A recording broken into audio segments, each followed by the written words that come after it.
grew up in a little bitty town on the outskirts of Guadalajara, Mexico. And basically, I grew up in a very it's a very musically oriented family. My mother played piano. She played classical piano for many years. My father used to play drums, but he did it more as a hobby.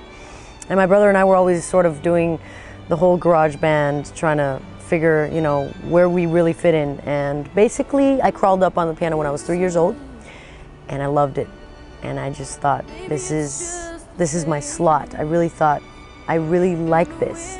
And it basically just really defined me as a person, I think, when I was 3. I mean, I know that, most people don't really do that, but... Well, actually, I was always homeschooled. My family always really we always wanted to be a very unified family and just fly around the world and travel, and, we had a lot of history. So my mother used to give us history classes, and when she did that, she used to say, okay, you see Rome? Instead of actually reading about it, we're going to go there. So she'd take us to Rome, and she really, I think both my parents, I think that's why my brother and I have always been best friends with our family, because for us, that's pretty much all there is. It's music, family, and everything else is just pretty much part of the whole package. But that's basically what it was. I mean, the whole experience is in Mexico. For us, it was great because we could play at our house, and we really, it's like we'd invite people over to our house and we'd play, and that was just beautiful because you could just sit around your own house and your friends were there, and they really understood it, because nowadays it's not very common. You have to play at a bar and people are laughing and laughing and laughing and laughing and, or talking or clapping, and you never really get to sort of have that moment, Not really, because I think I got something that no one else did. Actually, it's very strange, because when I first got up on the piano, I remember thinking that I could play. I didn't know how, and I never took any classes. I could never read any music. I could just play.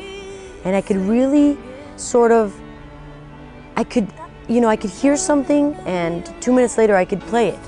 And I love that.